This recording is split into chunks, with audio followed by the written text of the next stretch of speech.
into space would unite greater universes. The heavens could make an ethnic and religious groups look beyond their problems with each other. Everyone has a stake in this trip. And the U.S. economy is dying. The recovery has stopped. AP 6-1. Economic reports offered little solace for the fears that the U.S. economy was slowing. Manufacturing activity expanded at the slowest pace in 20 months. The three industries contracted: printing, furniture, food, beverage, and tobacco. The United States economy is quickly running out of steam. Their evidence just says that the U.S. economy is growing by 3%, but that's not adjusted for the increase in population in the United States. No link. The plan only cost $5 billion initially. In the future, we'd be able to gain that money back. That's not even the amount of money we spent in Iraq and Afghanistan. Extend the Griffin evidence in the 1AC. The head of NASA says that we could have a lunar base within a decade. Then the plan would pay for itself. Non-unique. Congress won't stop spending now. Slater Field 428. Politicians discover they can buy votes through uncontrolled spending. Economic collapse is assured. Career politicians cannot and will not curtail spending. Funding government programs by means which they can buy their votes and retain in power. Meaningful cuts are simply not an option. Antler Link evidence proves this claim. It says the only way we can stop spending is if we institute a cap and balance, which was not done, which means that spending is irrelevant, which means that current spending is irrelevant. And there's no impact. Economic decline doesn't cause war. Bennett and Nordstrom 2. When engaging in a diversionary action in response to economic problems, leaders will be most interested in a cheap, quick victory that gives them the benefit of the rallying effect. Following the strategic application of diversionary conflict theory and states' desire to exchange in cheap shots, states would avoid conflict initiation against target states experiencing economic problems. And the impact of their dissatisfaction impacts the act. It says the reason why economic collapse would occur would be because of lack of resources. Our Columbus dispatch evidence says that those resources would exist in a world of space colonization because we would have more land. And all their historical analogies are wrong. Ferguson and 6. No general relationship between economics and conflict is discernible. Some wars came after periods of growth. Others were caused by were caused rather than the consequences of economic catastrophe. And some severe crises were not followed by war. And there will be no compromise on debt reduction. Politico 516. Extreme partisanship has made it doubtful whether Congress will have any courage to force a comprehensive multi-year deficit reduction plan. And there won't be a budget deal now. Citizen Times 430. There's no shortage of ideas for reducing spending and increasing revenues, but Democrats' reluctance to meddle and engage in entitlement programs and Republicans' aversion to anything that looks like a tax increase, along with difficult problems, make the deal unlikely. And the recent problems with the debt limit prove this argument.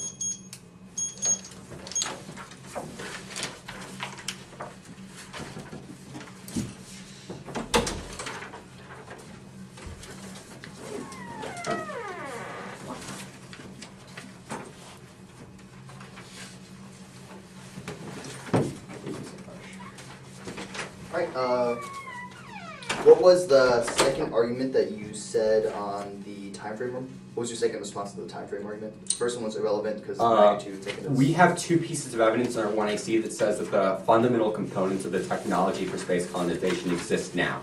It's just a question of compiling them.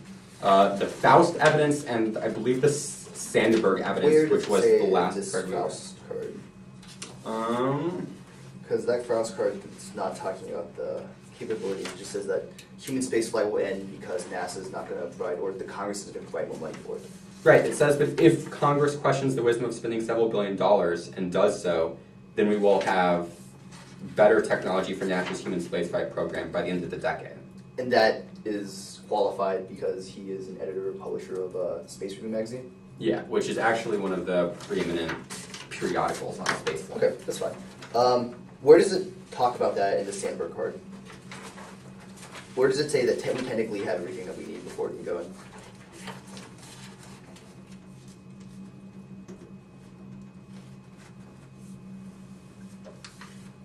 in? Maybe it doesn't. Okay, that's fine.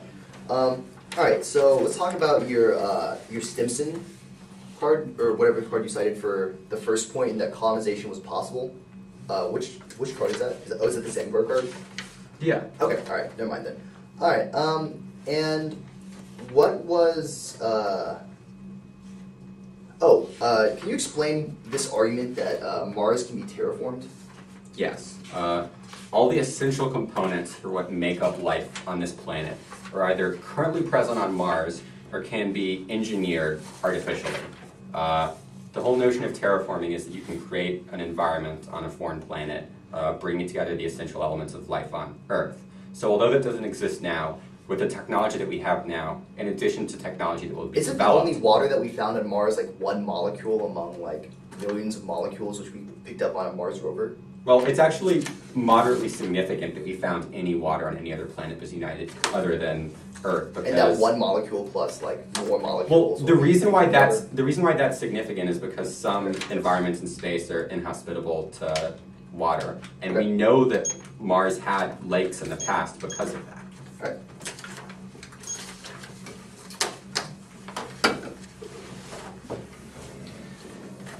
I'm gonna take that as a second.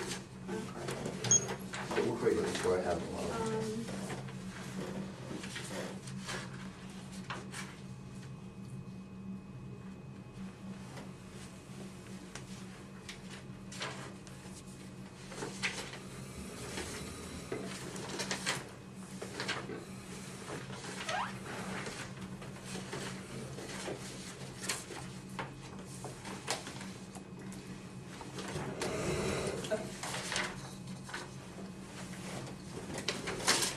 You start that one before.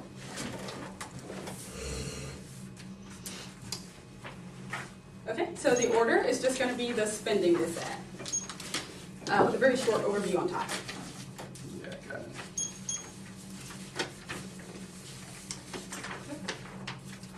So the DISA outweighs the case for 3 reasons. The first is magnitude. Without money, the U.S. military is going to be the first to suffer. Our impact evidence says that the reason why the U.S. has been able to maintain a fairly global world is that the U.S. is pursuing peace initiatives in the Middle East. For example, it says that infrastructure building in the Middle East is what's discouraging more terrorism in those areas. If we don't have any money, then our military is going to be the first thing to suffer, which means that there is no barrier to that sort of terrorism, which we all understand and have seen escalate we've all seen escalate. Additionally, think about things like social welfare programs. If we don't have any money, that means that those programs get cut. So things like education, roads, are all things that we don't have anymore. Next is time frame. Our impact is immediate. The U.S. economy is already fairly volatile. The unemployment rate, although it's improving, it's not where it should be, and we're seeing record numbers of things like foreclosures. A new program that spends at least several $1 million will tank the progress that the U.S. economy has already made, making our impact imminent. And probability. It's empirically proven that economic decline can and has led to global wars. Think about the Great Depression. Now to the line by line.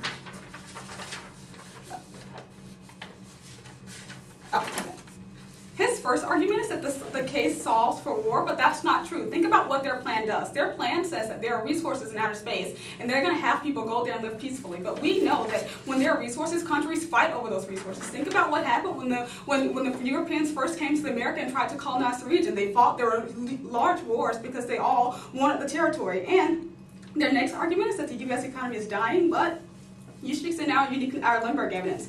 This evidence says that the economy is in fact rebounding because things like unemployment are improving and consumption is high. Furthermore, all the things that, I'll skip that card. The next argument he makes is that there's no link, but that's not true.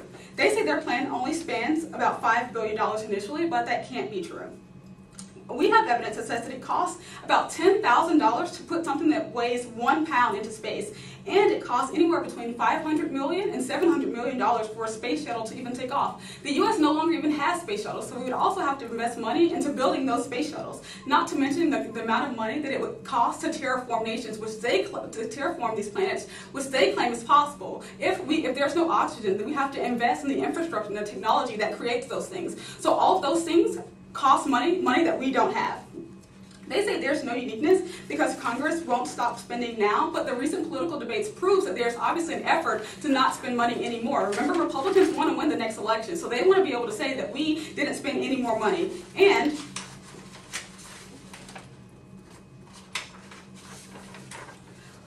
the Republican House will not spend any more money. This is The Atlantic in 2011. House Speaker Boehner's speech could be reduced to a dozen words. There's no new debt without a deal. No new spending, no taxes, no default. Additionally, there's less spending now because politicians are too scared to increase spending. This is The Washington Post in 2010.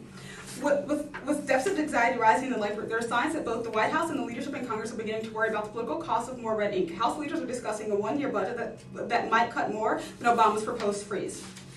And group the next two arguments. They say that there's no impact to economic decline, but that's obviously not true. Our argument is that when there's no money, then that means that resources are limited and people's access to resources are limited. People fight over those resources. Additionally, think about the Great Depression. The U.S. economy tanked, and the next thing that happened was World War II, which was global. The next argument he makes that there's going to be no compromise in the debt reduction, but I've already answered this argument. Extend my number 3. This argument explains why politicians are uniquely interested in not spending any more money, because they both think that it's a platform from which they can run on to win the next election. And finally, this is the most important argument that you should think about. The reason why you should. Oh, am I out of time? Yeah. Oh, never mind. First question. Do wars as a result of economic decline cause extinction? They can cause the extinction of large portions of the population. If those things aren't addressed, then absolutely they can cause extinction. Not just because people die and being shot, but wars destroy things like water supplies and food resources. Can all wars throughout history be explained in the context of economics? For instance, do people have religious or ethnic motivations to go to war?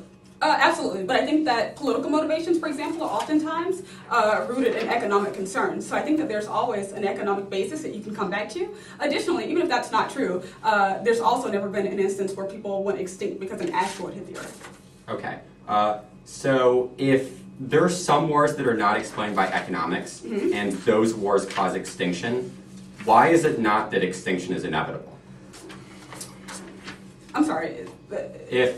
If there are wars that are not explained by economics, like people fight for religion or ethnicity. Yes, I understand. Because that argument assumes that there's no barrier to war at all, when in fact there are international organizations that exist to deter wars. Why would those organizations not deter an economic war as a result of economic Well, because decline? those organizations aren't empowered to do that. To solve an economic war means you have to have money, and there's no organization that could give enough money to save the U.S. economy. If they could, I imagine it would have been done like in 2007. I guess that makes sense. A lot of the things that you talk about on the top of the disadvantage, like spending money on the military, solving the housing crisis, infrastructure, all of those things assume that the federal government spends money. Is the federal government going to spend money in the status quo to resolve those problems, or are they not? Yeah, but our uniqueness evidence is specific. It talks about budgets. So those things are included in the budgets, right? Every year the U.S. budgets that they will spend this much money in Iraq doing these things. Your plan is a new idea. The U.S. did not anticipate having to spend money on it, and it costs a crap ton. So, That makes sense. So Democrats and Republicans, for instance, will Democrats not want to spend any more on entitlement programs and Republicans not want to spend on the military? I imagine they will. The barrier there is that Republicans are fighting them on it, and the inability to come to a deal recently sort of proves that. The gridlock, that they aren't willing to allow Republicans to spend any more money on those programs. Okay. Democrats, I'm sorry. That makes sense. Okay.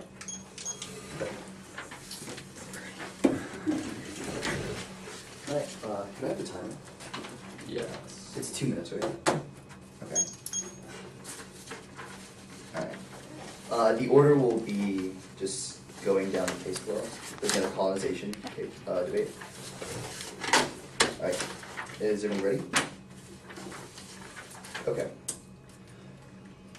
At the top, first extended Williams evidence is the first argument we make. This card is actually fairly good. It indicates a couple of warnings which they don't respond to. The first would be the solar radiation making, and the fact that there's no atmosphere, making these making these planets inhospitable. Additionally, all their defensive cards don't assume any of these warnings. They're only talking about the fact that there's water in some places, the fact that there's minerals in some places, but this avoids this warning completely.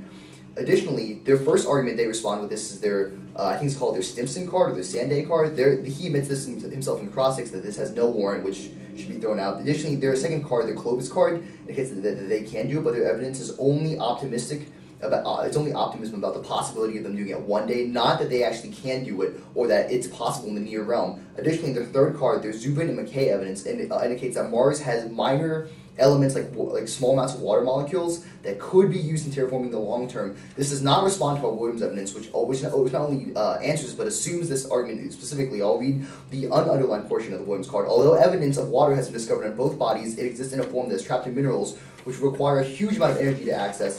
According to Britain's leading spaceflight expert, Professor Collins Pillinger, you would have to heat up a lot of lunar soil to get 200 Cs to get yourself a glass of water. This only proves the argument that even if there are minor amounts of it, there's not enough in order to have any kind of hospitable life.